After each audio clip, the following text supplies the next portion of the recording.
Hi, I'm Leigh and welcome to my small batch big taste kitchen. Now today I have another delicious dessert for two for you. That would be perfect for Valentine's celebration or really any celebration. Now last week I shared another dessert for two, flourless chocolate cake. If you missed it, check it out up there. It is delicious. So for today's recipe, we're gonna use two 6-ounce ramekins and we are making butter cake for two. Butter cake is an ooey gooey cake that is delicious. Now, we've made a similar type of dessert. You can find it up there for ooey gooey bars, but the cake is a little different shape, form. It's a little bit thicker, but it's just as delicious. The first thing we're going to do is prepare our little ramekins. Again, we're using two 8-ounce ramekins, and I'm just going to take some nonstick baking spray. I want to give them a nice, healthy spray because we want these butter cakes to come out of the dish. And then the other thing I'm going to use, and this is totally optional, you don't have to do this. This just adds a little bit of extra crunch to the outside of the cake, which I really like. And it's turbinado sugar, if you have some kind of other coarse sanding sugar, something like that. And we're just going to take a little bit. I got this at Trader Joe's. Pop it in there, and then just coat the bottom and the sides with the sugar, which is going to stick because of the spray that we used. Again, this is totally optional. It's only, you want a little extra. Okay, we're going to just set these aside and mix up the cake batter. And while we're mixing it up, I am preheating my oven to 325 degrees Fahrenheit. So grab yourself a bowl, and I am going to use a hand mixer today. So get one of those. You could also mix this up by hand. I have got a 1/4 cup of softened salted butter. If you're using unsalted butter, throw a little extra salt in. And I have 1 ounce, just 1 little ounce of softened cream cheese. I'm going to add in a 1/4 cup of granulated sugar. And then I'm gonna mix this together. Just mix it together till that sugar, butter, and cream cheese are all nice and incorporated and smooth. And then we're gonna add in a 1/4 teaspoon of vanilla, which if you've been around here for a while, you know how I measure vanilla by my heart. And then we're gonna add in 2 tablespoons of beaten egg. So I just took 1 egg, beat it up really good, and 2 tablespoons is about half of a beaten egg. But save the rest of that egg because we are gonna, I need a little bit more, there we go. We're gonna use it in the cream cheese topping. So then just go ahead and mix this together. All right, next we're ready to add in our dry ingredients. So we are putting in a 1/3, let me grab a knife here. I'll show you how I like to measure my flour. I just like to fluff it, scoop, and then just take a knife and brush off the top. All right, so we've got a 1/3 cup of all-purpose flour. We're gonna put in a 1/4 teaspoon of salt. And again, if you used unsalted butter, go ahead and just use a little bit more salt. And then a 1/4 teaspoon of baking powder. All right, mix that together. And when the flour is almost all the way incorporated, all right, then our last ingredient we're gonna add in is 2 tablespoons. I'm using buttermilk today because I happen to have some in my fridge. If you've got buttermilk, use it. If not, go ahead and just use regular milk. You could even use half and half. So 2 tablespoons of buttermilk.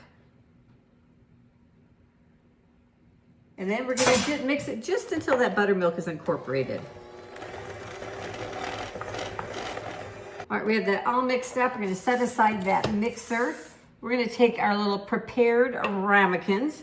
And then what we wanna do is just divide the batter in half and put half into each cup. You can eyeball it, or if you wanna make sure it's exact, you can get that kitchen scale out, but I'm just gonna eyeball it. Here you get it all out. Kind of just spread it around in the cup so it fills the space. Then we're ready for the second part. All right, now we're gonna mix up the part of this cake that makes this butter cake so amazing. That is the cream cheese mixture. So in my bowl here, I have a 1 ounce of cream cheese. I always use full fat cream cheese. We're gonna add in a 1.5 tablespoons of granulated sugar. This is a 1/2 tablespoon I'm using here. And then that beaten egg that we used earlier, we're not gonna use all of it. We're just gonna use a tablespoon of it. So you'll have a little bit left over. There we go, it's about a tablespoon. And then a half of a teaspoon of vanilla.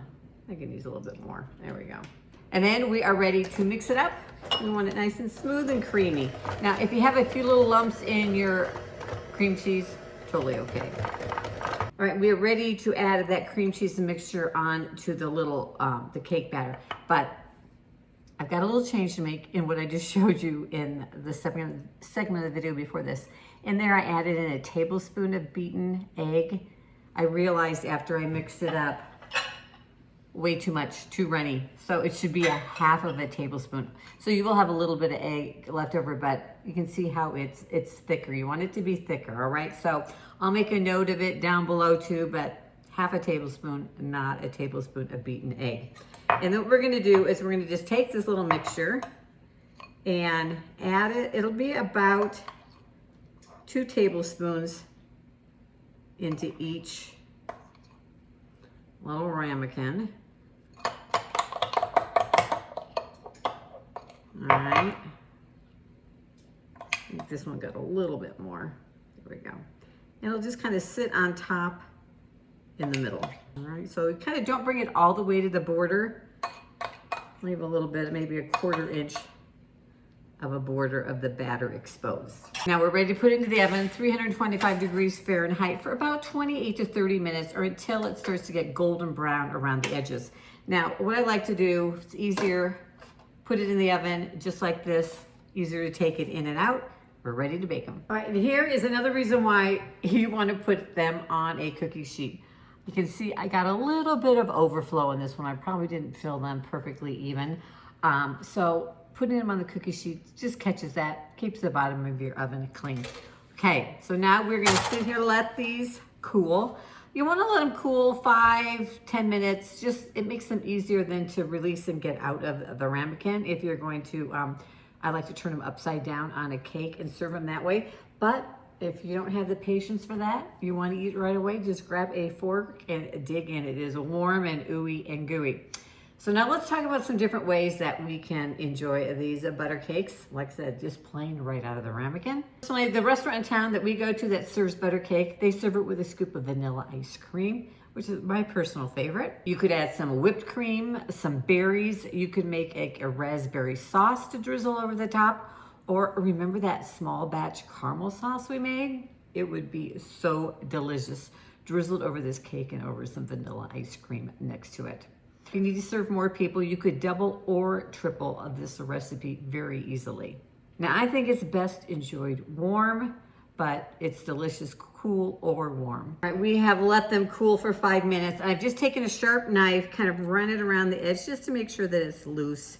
All right, we're gonna take our plate, tip it upside down, and there you have it. Our butter cake. Now, let's dress it up. All right, today, because it is my favorite way, we're gonna dress ours up just with a scoop of vanilla ice cream. I've got some fresh berries here, some strawberries, some raspberries, whatever you've got. Blueberries would be yummy. It smells so good. All right, then all you have left to do is dig in. Let's see how it tastes. Now, you know, it is so light and fluffy, the cake, thanks to that cream cheese and butter in there. So good. And the crunch on the outside of the cake, thanks to that sugar. So good. Now, if you have a recipe, something you'd like to see in small batch form, go ahead, leave me a comment down below, and maybe I'll work on it. Thanks for joining me in the kitchen today.